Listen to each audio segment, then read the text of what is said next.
6월 23일 화요일 새벽기도에 오신 우리 성도 여러분 진심으로 환영합니다. 오늘 말씀 우리 함께 봉독하도록 하겠습니다. 오늘 말씀 누가복음 5장 1절에서 11절 말씀입니다. 누가복음 5장 1절에서 11절 말씀, 제가 말씀을 봉독하고 우리 마지막 11절은 다 같이 합독하도록 하겠습니다. 무리가 몰려와서 하나님의 말씀을 들을새 예수는 게네사렛 호숫가에 서서 호숫가에 배 두 척이 있는 것을 보시니 어부들은 배에서 나와서 그물을 씻는지라. 예수께서 한 배에 오르시니 그 배는 시몬의 배라. 육지에서 조금 떼기를 청하시고 앉으사 배에서 무리를 가르치시더니 말씀을 마치시고 시몬에게 이르시되 깊은 데로 가서 그물을 내려 고기를 잡으라.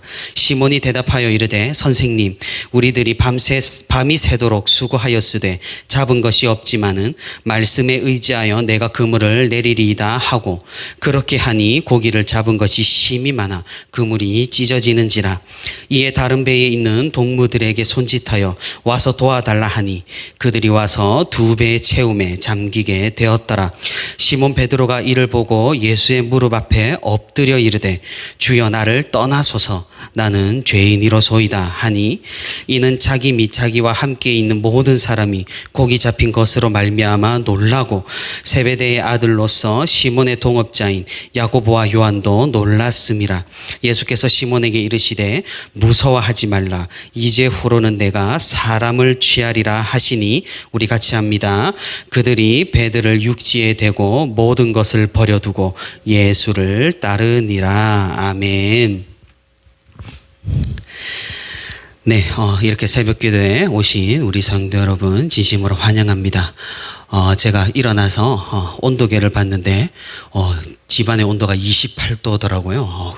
갑자기 날씨가 더워졌는데 우리 성도 여러분 건강 잘 챙기시고 또 뒤에 에어컨 틀어 있는데 너무 추우시면은 끄셔도 됩니다. 네, 오늘 우리가 누가복음 우리 계속해서 1장부터 우리 누가복음을 계속해서 살펴보고 있습니다. 우리는 각박한 세상에 살아가다 보면은 우리가 사는 모든 것이 하나님의 은혜임을 잊을 때가 종종 있습니다. 그것은 우리의 죄성도 마찬가지입니다. 날마다 하나님 앞에서 우리가 회개하지 않으면은 우리는 우리 자신을 드러내려고 하곤 합니다. 그런데 이것이 구원의 영역에서도 마찬가지입니다. 무슨 말이냐? 내 힘으로, 내 의지로, 내가 가진 것으로 우리의 구원을 이루려고 합니다. 하나님의 은혜는 온데간데 없이 내가 교회에서 이렇게 하니, 내가 착한 일을 하니 구원을 받을 만한 충분한 사람이라고 생각하게 되어 버린다는 말이죠. 오늘 우리가 읽은 본문은 하나님 앞에 선 사람의 진실된 모습을 우리에게 보여줍니다.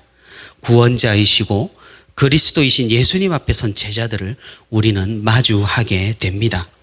그들은 자신들의 방법이 아닌 예수님의 방법으로 살아간 사람들입니다. 또한 그들은 예수님 앞에 섰을 때, 하나님 앞에 섰을 때 겸손한 사람들이었습니다. 오늘날 우리 또한 마찬가지로 주님 앞에 섰을 때 이런 모습으로 우리가 나아가야 할 것입니다. 오늘 말씀을 통하여서 하나님의 방법으로 살아가고 하나님의 은혜에 대해 겸손과 감사로 반응하는 우리 모두가 되기를 바랍니다. 가버나움에서 이제 환상적인 사역을 마치신 예수님께서는 갈릴리 지방 곳곳을 다니며 회당에서 말씀을 전하셨습니다. 그러던 어느 날 예수님은 회당이 아니라 갈릴리 호숫가에서 모여든 사람들에게 말씀을 전하셨습니다. 당연히 예수님의 말씀은 힘이 있었고 그 말씀에는 진리가 있었기 때문에 사람들은 계속해서 수많이 예수님에게로 모여들었습니다. 점점 이렇게 호숫가에 사람들이 많아지자 예수님께서는 묘수를 냅니다. 그물을 씻고 있는 어부들을 보시더니 배에 올라서 배를 육지에서 약간 떨어뜨려 달라고 부탁을 하십니다. 그래서 조금 더 많은 사람들이 말씀을 잘 들을 수 있도록 하셨습니다. 그런데 마침 그 배는 이전에 예수님께서 장모의 열병을 고쳐준 시몬의 배였습니다. 예수님은 어부들의 배에서 사람들을 가르치시고 그렇게 말씀을 전하셨습니다. 말씀을 마치시고 배를 둘러보시니 이상하게 배에 잡은 고기가 하나도 없는 것을 아셨습니다. 예수님께서는 그래서 베드로에게 말씀하셨습니다. 깊은 곳으로 가서 그물을 내려 고기를 잡아라. 예수님의 이 말을 들은 베드로는 황당했습니다. 왜냐하면 수십 년째 이곳에서 그물로 고기를 잡아 생계를 유지한 자신들의 경험에 따르면 이런 한낮의 시간에는 고기가 잡히지 않았기 때문입니다. 그물로 고기를 잡는 일을 당연히 해본 적 없어 보이는 목수였던 예수님의 말씀에 동공이 흔들립니다. 더군다나 잔뼈가 굵은 어부였던 베드로는 그들이 오늘 고기를 전혀 잡지 못해서 이미 그물을 씻고 정리한 뒤였습니다. 하지만 장모의 열병을 순식간에 낫게 해준 예수님의 말씀을 시몬은 무시할 수가 없었던 것이죠. 그래서 베드로는 이렇게 대답을 했습니다. 선생님, 우리들이 밤이 새도록 수고하였지만 잡은 고기가 하나도 없습니다. 하지만 하라는 말씀에 의지하여 우리가 그물을 내려 보겠습니다. 그렇게 그물을 내리니 그물이 찢어질 만큼 고기가 잡혔습니다. 배 한 척으로는 감당할 길이 없어서 옆에 있던 동료들에게 도움을 요청하여 겨우 2배로 고기를 옮길 수 있었습니다. 예수님의 말씀으로 고기를 많이 잡은 베드로는 예수님이 어떤 분이신지 다시 한번 깊이 깨달았습니다. 그리고 예수님께 나아가서 이런 말을 합니다. 주님, 저는 죄인입니다. 저를 두렵게 마시고 제게서 떠나 주옵소서. 베드로가 다른 마음을 가졌다면 아마 이렇게 반응할 수도 있었을 것입니다. 주님, 오늘 대박입니다. 또 어디 그물을 던져볼까요? 우리 함께 동업하면 돈방석에 앉을 수 있을 것 같습니다. 하지만 베드로는 그렇게 반응하지 않았습니다. 이 사건으로 베드로는 예수님이 어떤 분이신지 알았던 것입니다. 자신의 장모의 열병을 순식간에 낫게 하신 분, 세상과 자연도 그 말에 순종하는 분, 사람들의 병을 낫게 하시고 귀신 들린 사람에게서 귀신을 쫓아내시고 사람들에게 하나님의 찬 복음을 전하는 분. 누가 봐도 베드로의 눈에는 예수님은 메시아였습니다. 그리스도였습니다. 그러니 베드로는 두려웠던 것이죠. 자신이 너무나도 하찮았던 것입니다. 하지만 예수님은 그런 베드로에게 이렇게 말씀하십니다. 두려워하지 말고 이제 나를 따라와라. 내가 이제는 사람을 낚는 어부가 되게 하리라. 이 말을 들은 베드로와 그의 동료들은 자신이 가진 모든 것을 버려두고 예수님을 따르게 됩니다. 베드로와 제자들의 믿음이 상당히 돋보이는 그런 오늘 본문의 이야기입니다. 만약 우리가 베드로라면 깊은 물에 가서 그물을 던지라는 예수님의 말씀에 어떻게 반응할 것 같습니까? 수십 년을 그물로 먹고 산 프로페셔널한 어부입니다. 예수님, 말도 안 되는 소리 하지 마세요. 해가 쨍쨍할 때 고기들은 깊은 곳으로 들어가 버립니다. 당연히 우리가 이때까지 잡지 못한 것처럼 아무것도 잡지 못할 것입니다. 아마 예수님을 무시할 수도 있을 것입니다. 하지만 베드로는 예수님의 말씀을 들었습니다. 예수님께서 하라 하신 방법으로 행했습니다. 그러니 베드로는 예수님의 제자가 되었고 예수님의 사역을 뒤이어 교회의 지도자로 예수님의 가장 총애하는 제자로 그 역할을 감당할 수 있었던 것입니다. 사람의 방법이 아니었죠. 사람은 제각각의 방법을 가지고 이 세상을 살아갑니다. 예수님께서 알려주신 방법, 하나님께서 지정하신 방법을 무시하기 일쑤입니다. 세상 사람들은 말할 것도 없습니다. 그들은 이런 방법이 있다는 사실조차 모르는 사람들이니까 말입니다. 문제는 교회를 다니는 사람들조차 하나님의 방법을 무시하는 경우가 있다는 사실입니다. 세상 사람들은 말하죠. 우리가 스스로 우리의 구원을 이룰 수 있다고 말입니다. 그래서 참선을 하고 명상을 하고 너바나 열반에 이르기까지 수행을 거듭합니다. 이것이 불교의 방법이죠. 선행을 하면 의로워진다고 믿고 착한 일을 하면서 구원에 이를 수 있도록 계속 노력합니다. 예수 그리스도의 십자가는 그저 모범일 뿐 우리는 교회의 도움을 받아서 스스로의 노력으로 거룩해질 수 있다고 주장을 합니다. 이것이 가톨릭의 방법입니다.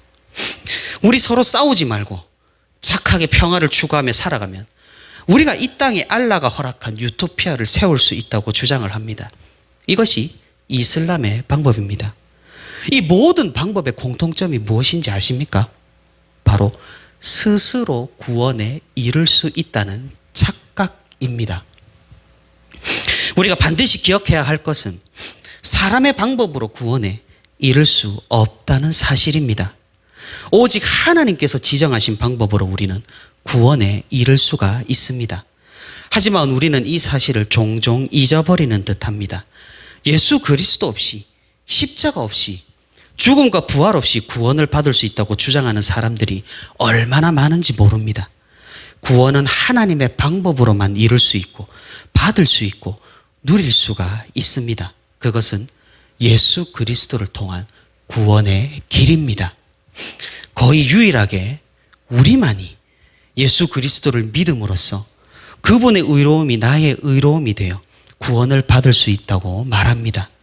유일하게 우리만이 예수님을 의지함으로써 내가 아닌 주님을 통하여 구원을 받을 수 있다고 말합니다. 이것이 진리입니다. 수천 년 동안 싸워서 지켜온 진리입니다. 우리가 그물을 내릴 때는 아무것도 얻지를 못합니다. 하나님께로 전혀 다가가지도 못합니다. 의로운 열매를 단 하나도 맺을 수 없습니다. 하지만 우리가 예수님을 의지하여 예수님의 말씀대로 우리가 그물을 내린다면 구원의 열매, 믿음의 열매, 성령의 열매를 풍성하게 맺을 수 있는 것입니다. 세상은 우리 사람이라는 존재를 아주 좋게 봅니다. 과학과 문명이 이렇게 발전을 거듭하니 우리 사람은 가능성이 있다. 법을 만들어서 더불어 살아가는 사회를 만드니 우리 사람은 좀 괜찮은 존재가 아닌가 자축을 합니다. 수많은 종교들도 우리가 착하게 살려고 노력하면 우리는 얼마든지 의로운 사람이 될 수 있다고 가르칩니다. 하지만 이 성경은 우리에게 분명히 말하고 있죠. 우리는 본래 의로운 사람이 아닙니다. 하나님의 약속을 저버리고 하나님과 멀어진 죄인입니다. 거룩한 하나님 앞에 단 1초도 서 있을 수 없는 우리는 주님 앞에 죄인이라는 것입니다. 베드로의 반응이 이랬습니다.